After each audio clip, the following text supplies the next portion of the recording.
Oh, you are too cute. Yes, okay. Thank you. Thank you very much. Yes, good boy. You guys weigh a ton. Get off of me. You weigh too much, Tank. Come on, Tank. Ah. Greetings from Alaska. Um, I wanted to share with you guys today an experience from 2007. We were up the Nushagak River, me and two of my relatives. It was not even really into fall. It was at the end of the fishing season, and it was probably a good couple weeks before anyone got serious about hunting. But we're going up that way anyway, just to go up towards Nushagak. One of my relatives that was with us had something to do, some moose meat to pick up, or that. Anyway, that's all lost to time because this happened in 2007. So, excuse me. As we are navigating upriver, we left Dillingham late, way too late. We should have waited till the next day, but we had sit back, sipped a few, decided, man, we'll make it at least Egg Walk. Well, we barely made it up to Nushagak past the tidal zone right there at Black Bluff and Angel Bay. Anyone familiar with the area? Now, about a bend or two up from that, there's some sloughs on the west side of the river. They cut back into some muskeg, and sometimes we'd rip in there looking for moose, but there's a lot more trees in there. Just above that, on the same side, is an open muskeg, and where the bank line runs along, it's very welcoming, especially for guys in our situation. We had gear and all that, but it was a perfect spot to pull out, pop a tent up, whoop it up, continue on the next morning. That was the plan. Forgive me. So as we bank up and we're unloading, I noticed there's a bunch of spruce bark, beetle killed spruce. So I figured we're gonna get a good bonfire going. Now I've shared this experience before, but I haven't shared the whole thing through and through. It was kind of an abbreviated thing. So we get unloaded. All we unload is some party favors for us, some adult beverages, and a pop-up tent. We didn't even get out sleeping bags, none of that. That and a chainsaw, and of course we all had lighters. We smoked. We cut down a bunch of the beetle kill spruce, a bunch of it. We were planning on staying warm. Well, as we got the bonfire going, we had to have been there, geez, an hour, and we pulled off as it was starting to get questionable about traveling. So it's still dusk out, but it's not pitch black. Uh, I was sitting there. We were discussing salmon numbers that year, and the fishing game biologist. And we're talking about escapement, and then there was like 4 million fish up in the river, and we're discussing that just local stuff, because we're all fishermen. Well, the one thing about that year is I had my median nerve crushed in my right hand on the fishing boat, so I had a splint brace on my hand as well. It made it cumbersome driving the boat and stuff like that, but we're Bristol Bay boys. Anyone from back there knows you don't give up on nothing. You just keep trucking, fix it yourself, that type of thing. Anyway, so I'm doing all this tree cutting with this brace on and everything, and we get the fire going. It's going really well. We're having a great time. We're busting each other's chops. We're just guys out in the woods. Some Indians whooping it up, and out of nowhere, I would I would guesstimate uh, it had to have been 80 yards or better. We hear an owl hoot off back on that backside of that muskeg to the west. It sounded natural, not out of the ordinary. It wasn't like it was misplaced. It was where it should have been initially. So we're whooping it up, and not even a full minute later, behind us, downriver a little ways off, up on this little bit of a rise, not quite a hill, a little bit of a ridge that kind of cut up. It had to have been about 110 yards back and above us. We heard another owl hoot, but this owl hoot, It was very loud and a good imitation, but way too loud to be a natural owl. There's no owls that are the size of a pickup truck. This thing was big. Whatever made the noise was huge. So that gets our attention immediately. We're full of some liquid courage. We're not drunk by any means. We were well seasoned when it came to that at that point. And across the river, which at this point is a good 75, 80 yards across, and about 50 to 80 feet, guesstimating because it was pretty dark, to the next tree line across the way there. And we hear an owl hoot over there. This one over there was very loud. I felt it in my pant legs. So the amount of energy to produce that sound is immense. So take that into consideration. It's almost 100 yards away, and it sounded like it was 5 feet from us, making this weird owl hoot. The one thing about the hoots that really, really, they cut to your inner being. The realization comes over you that something is imitating a natural critter. Like the story I shared about my cousin Elizabeth down on Alaska, one imitating a baby crying to lure him out. Anyway, so we hear it across the river, and the original spot where we initially heard the natural sounding owl hoot, we hear a reply from there, this time much louder and unnatural. It was a good imitation, but far too loud, so it was just obvious that's not what it was, and we all knew about the hairy man. Both these relatives were there several times on different occasions, so none of these things are unique. That's what I want to get to as well. A lot of people will hear me telling about my experiences, and they'll think like, oh, geez, this guy, he's got all these experiences, blah blah. It's not even a drop in the bucket. It's really not. There are so many things going on that people won't talk about and don't talk about. And it is not unique to me. I am not some Sasquatch whisperer that, oh, they just come a running when I'm around. No. We just happen to go where they are. And up here in Alaska, said it before, if they're around, they don't give a damn about your camera. They don't give a damn about your gun. They're gonna make it known, and they're gonna come in on you. I've seen them just scream, shake something, throw something, and apparently leave. That's never the case. That's only what it looks like. There's always more around, and that one wanted you distracted that way. I digress. So we hear the owl hoot from the original spot. The octaves it's on multiple octaves, so that's another thing that it's very intriguing. It was very awe-inspiring in a weird way. Creep factor was out of there, but the harmonics of it, it's hard to explain unless you've heard it on different octaves at one time, because a lot of these recordings, they're only recording sound between 250 hertz and 750 hertz. That's the usual range of a human voice. You need a recorder that records down into the 20 hertz range and on up to 16K. Then you'll get the full spectrum of sound these things make. Otherwise, it sounds more like a high-pitched woman scream.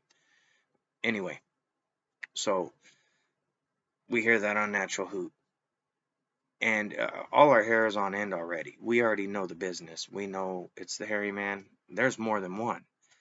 Again, this isn't typical that I'm aware of. Me personally, like I said, they usually scream, shake something, you get the hell out of Dodge. Now, this is the year before we had them come in on us on the Nushagak River. Shots were fired then. Anyway, I'll get to that one on a different video. So it immediately goes around in a circle again. From the original spot, loud unnatural, up behind us, loud not natural, and across the river, even louder this time, with a click weird chirp sound mixed dead center of it. So it was communicating something. So it was we were all armed. Um, Nothing of any real consequence really. Uh, Nothing that I felt was enough. So we're discussing what do we do. It's dark. We obviously, thought best to pull over. So we'll stoke this fire. We'll get this thing ripping, and we'll keep these things back. Well, we get this fire going so hot and heavy. Like the little pop-up tent was a good 12 to 15 feet away, and it melted part of it in one of the guidelines. It just melted it from the heat that this fire was putting off. Now we're getting into darkness now, and the the feeling in the air was so um, ominous. There wasn't anything like, oh, hey, neighbors coming over. They seem nice. It was none of that. There was no there was nothing friendly uh, involved in this. Not even a little bit. Not even the slightest bit. That even something in your soul will, when these things happen, will tell you automatically. Your sixth sense will tell you everything you need to know, like that. Especially out in the woods like that, and the experiences I've had, there's no doubting there's something ominous coming. As we're chilling, I'm talking to my one relative, and again we're all armed. He starts talking. We start nervously talking trash to each other, and I was like, "Yeah, they didn't get me last year when they tried to get me, so they waited till I was with some real idiots to try again, just to break it up. We're busting each other's chops." Well, as we're doing this, we're nervously laughing. We're not even fully committed to the funny stuff we're saying to each other. It was more nervous chatter. Until you've been in those situations, it's really hard to explain. Um, that there's a certain amount of not knowing that it's really hard to put into words, because when you're in that moment and there's so many unknowns going on, your mind can really play tricks on you. So it's always good to calm yourself down, get your mind off of what you're dwelling on, so you don't get stuck in a thought box, so to speak, so you're not tunnel visioned in any way. We didn't even have an opportunity to do that. As we're sitting there talking, another round of the hoots goes. Now, once it gets to the one across the river, it wasn't even an owl hoot. It was a full-on scream from hell. It sounded demonic. It reverberated in our chests from almost 100 yards away. Almost 100 yards away, we're feeling it in our chest. And we hear thrashing and banging across the river.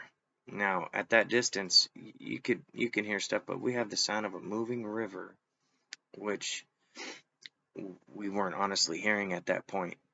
Our ears were attuned to that owl hooting and that scream and the thrashing going on.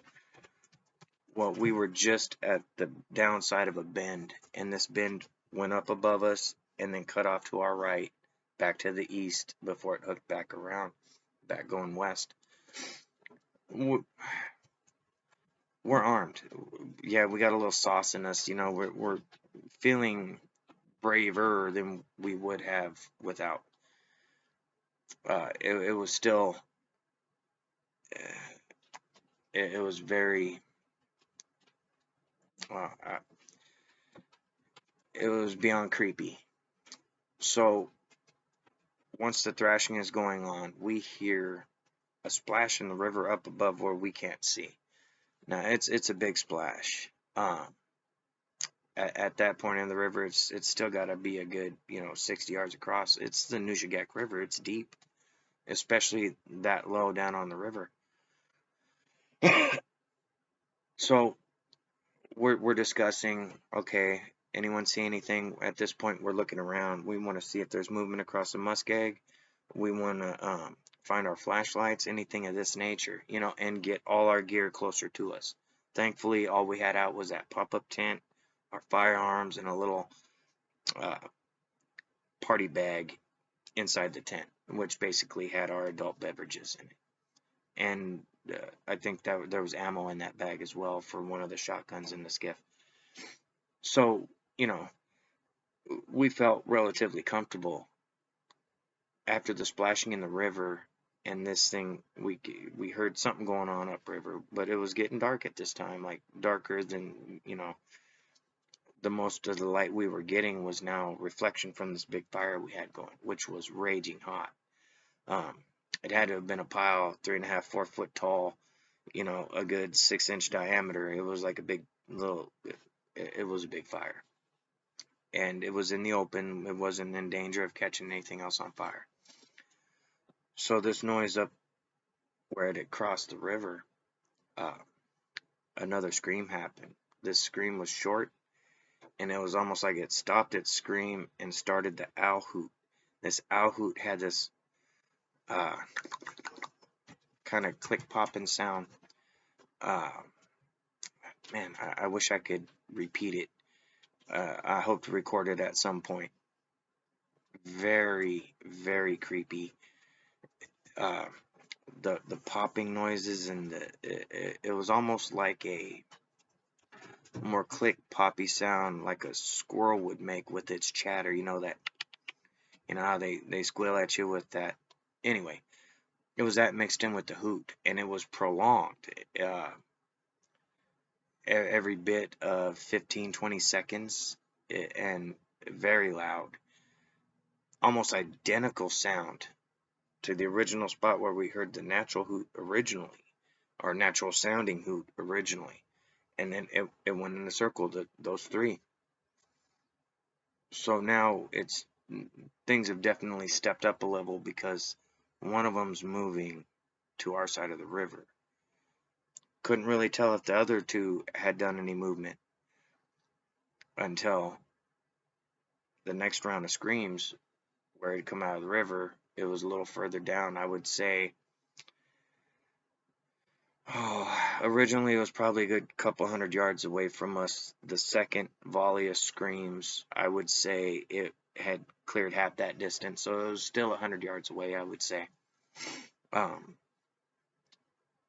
One of the things that stands out to me is every single one of us there all looked at each other the same way at the same time on that second round after it had crossed the river. And the reason we did is we all recognized in that moment, because all three of those hoots were now closer to us. It dawned on us all at the same time. They're moving in on us, and they're going to try to ambush us.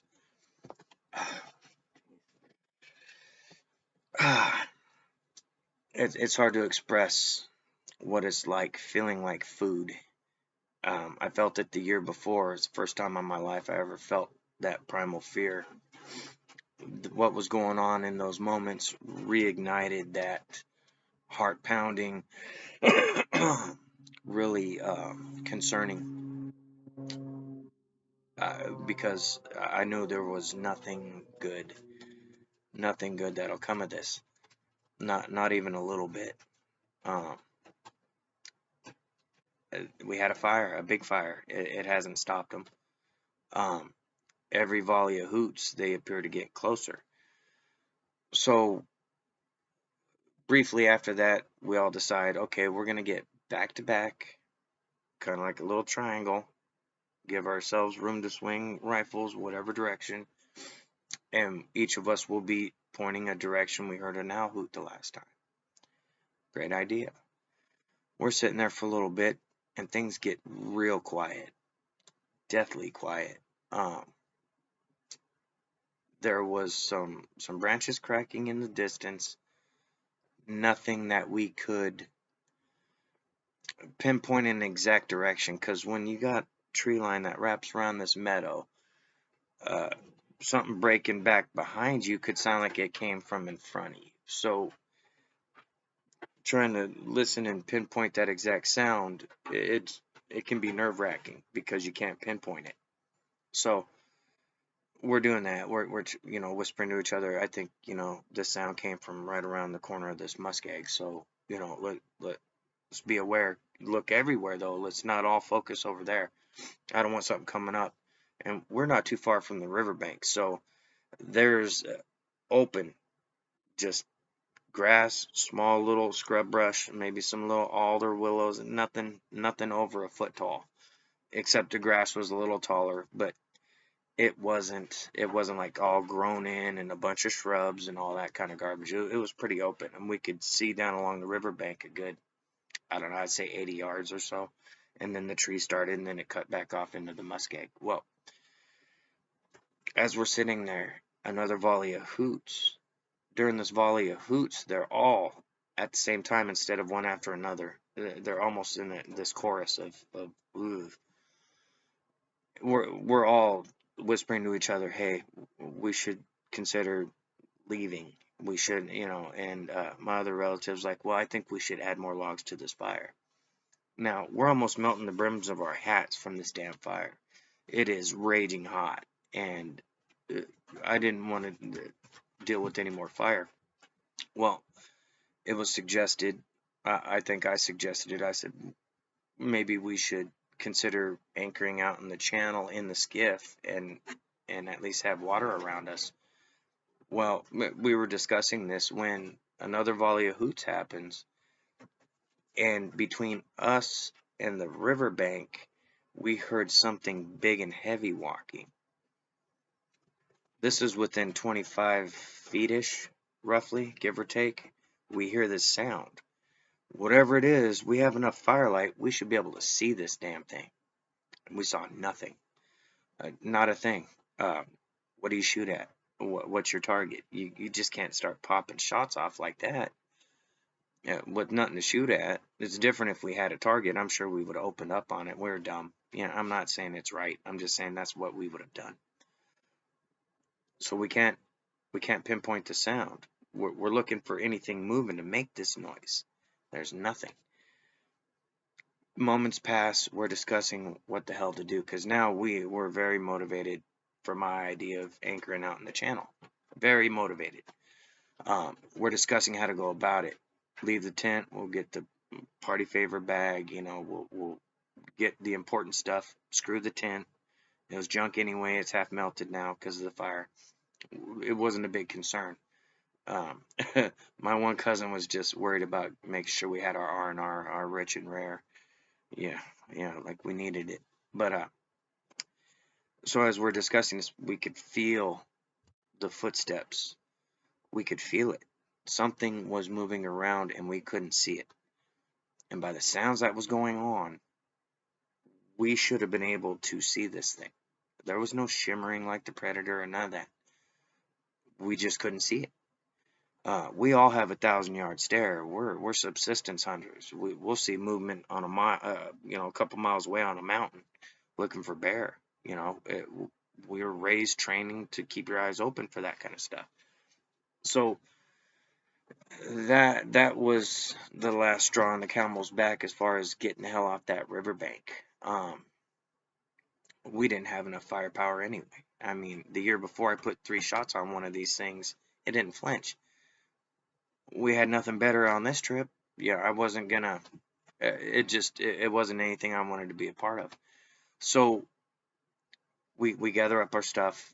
Like I said, we didn't have much. Got the party favor bag. We start kind of shuffling together. We must look like the Golden Girls when they were going in. Anyway, I digress.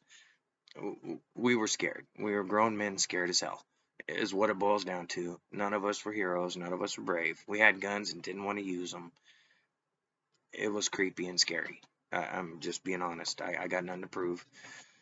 So we're shuffling together, kind of looking around, trying to see if, looking up in the trees that we could see off in the distance, checking the riverbank, make sure nothing's hiding on us. We can hear these thumps. circling in the woods off in the distance on the backside of that muskeg, which was about 40 yards away from us at this point. But you could hear thump, thump, thump, thump, and crashing and breaking. So they saw us moving, and there was movement going on. Ugh. It's hard to express the level of holy shit. Holy shit. Anyway, so we can hear the movement. What makes it real creepy is not just the movement and feeling the footsteps. You can hear them chattering between each other in this like squirrel chatter, quasi like a ooh kind of. I can't even imitate it. It was awe-inspiring. The type of sound it was very like whoa. That's kind of actually kind of cool. But in the context of what was going on, it was just beyond creepy. Ugh. So we're motivated. I'm sorry, I'm getting off track because I'm reliving it in my mind. Anyway, so we're shuffling. We hear that. We hear the chatter stuff going on. As we're getting to the skiff, we're tied off on just some willows right there on the bank, and it's a mud bank, and it's about 2.5 foot drop. Nothing major, no big obstacle, nothing like that. So they get in, and I'm posted up, just kind of trying to check the firelight where I could see. Now we're in the open, and I have roughly 60 to 80 feet, roughly. It was pretty dark, but that much reaction time, if had anything rushed us. Nothing rushed us, thank God. Uh, so get things untied, and we back off the bank. We got the kicker started. Before I untied, you just don't want to pull and go. You want to make sure your motor's running. Um, so we back off and we get out into the channel, and we go upriver just a little ways, because we know once we drop the anchor, it's going to take a minute for it to hook and catch. That's just the nature of the beast. So we do that. We go up a little ways. We're in the deeper part of the channel. We're a good, I want to say about the halfway point. It's not the deepest part of the channel there, but we're a good 40 yards off that bank. Roughly 40 from each side, give or take, maybe 35, 40, right in there. So throw the anchor, and it catches, but we didn't tie off our bow line to the front cleat of the skiff. So we were slipping back further. So when we caught up to it, we just tied it off. We didn't want to fight it again. So we're a little further down than where we wanted to be. We could still see the glow of the fire, but we couldn't see the fire directly. We wanted to keep an eye on that to make sure that we were responsible. We didn't want to be responsible for a forest fire. Geez. So we could still make sure nothing was spreading or none of that. And we were far enough away from everything around it. It shouldn't have been an issue, and it wasn't. However, as we're sitting there, we're discussing what the hell. These things were moving in on us. These things were looking for a vulnerability. I don't know if they sensed that we had been drinking, we were impaired in some way. I don't know. It's speculation. But I don't think they were trying to decide amongst themselves who was going to come out and make friends first. Didn't get that feeling. It wasn't that kind of. It wasn't that kind of. It just anyway. So as we're discussing this, we're all sitting low in the skiff. By the way,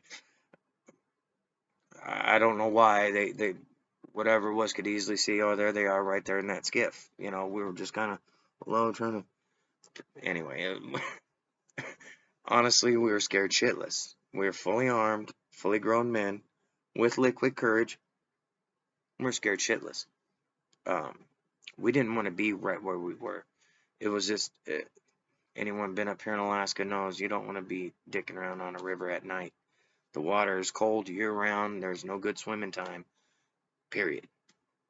There might be some nice swimming holes every so often in certain places, but as a rule of thumb, stay out of the fucking water, you're gonna die. Um, so we're all discussing this fire because we had it built up, and we were discussing what do we do if it starts to spread, which was highly unlikely, but we wanted to have a game plan. So we had these buckets we were messing with. One of them was for berries for an auntie or something, and it was a milk jug that with the top cut off to make it kind of like a little pail, and with the handle on it still, right? So we decided we'll use these. We had like 3 or 4 of them. She had like 8 quarts of berries or something. Anyway, so we'd use those to scoop water and do a little chain to put it out. We're discussing this. We start hearing what sounds like demons. Like if we could have recorded that high quality, uh, THX style, any horror movie producer would be happy to buy it. It was so evil sounding. Now, I'm not saying these things are evil. Those sounds were evil. Those sounds were very. It sounded like demons. What I would consider a demon. Deep, guttural, snarling. We heard some of the trees that I had cut down. We could see movement like they were being tossed and thrown around. We couldn't see anything directly. However, we saw big shadows moving on the leaf litter that was lit up from the fire in the background. Hearing it and all that, once you see shadows moving, it really changes it. Because hearing stuff, the human mind, you can compartmentalize that shit and glaze over it. The screams, the demonic sounds, and then the big shadows moving around, and you can't make out detail. It was some of the most horrifying stuff. And we still didn't feel safe. We were in the river. All we had to do is pull the line and drift away. Well, that's eventually what we did. But before that happened, this demonic sound's going on. All of a sudden, part of our fire comes flying out into the river. So, along with a scream and some of these logs that were already burning, we saw them fling out into the river. So either part of a log was sticking out, one of them grabbed it and flung it, or it kicked it out, or something. But the level of screaming once that happened kicked up. I'm talking it kicked up hard. It was almost like they went into a frenzy. There's things breaking and cracking. We right then and there we decided, we're gonna pull that anchor, take a couple shots, and drift away, and make it down to Angel Bay, Black Bluff, maybe pull out one of those little islands down there, and call it a night there. We weren't gonna stay there. We could hear pacing along the riverbank to the west of us, and all of us felt like we were being watched. The level of getting the EBGBs, I can't even, there's no scale for how this was going down. Just, so as I'm talking to my one relative, he brings up someone that had gone missing about 5 years before and never found. No foul play suspected, this type of thing. I'm going to showcase that at some point, that missing person. I'm back channel trying to reach some of the relatives for certain permissions.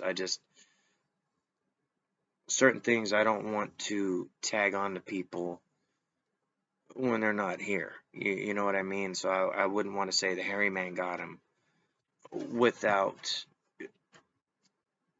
being able to at least show the possibility of something like that happening. That would just be irresponsible. So anyway, we're discussing this stuff. We start drifting down. We're drifting away. The level of different sounds that started sounding off as soon as we got that anchor in the boat and we were in the current drifting down. The nature of these sounds changed. Bird chirp imitations. Um, yeah, it was like a spring morning in the middle of the night. Uh, I don't understand any of that.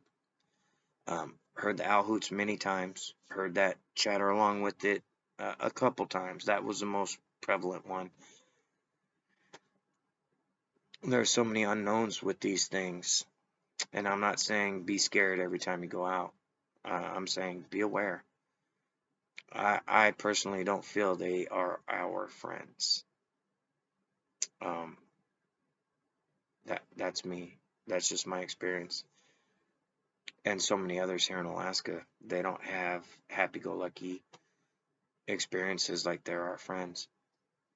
Anyone locally, Alaska Native or otherwise, Alaskan experience, feel free to share. AlaskanHairymanProject@gmail.com or nocomp907@gmail.com. I got editing software. I'll put it on the bottom or something, or in the thumbnail or at the end or something along those lines. But this has been Fred in Alaska, Young tribal member, Dillingham, Alaska. Be safe out there.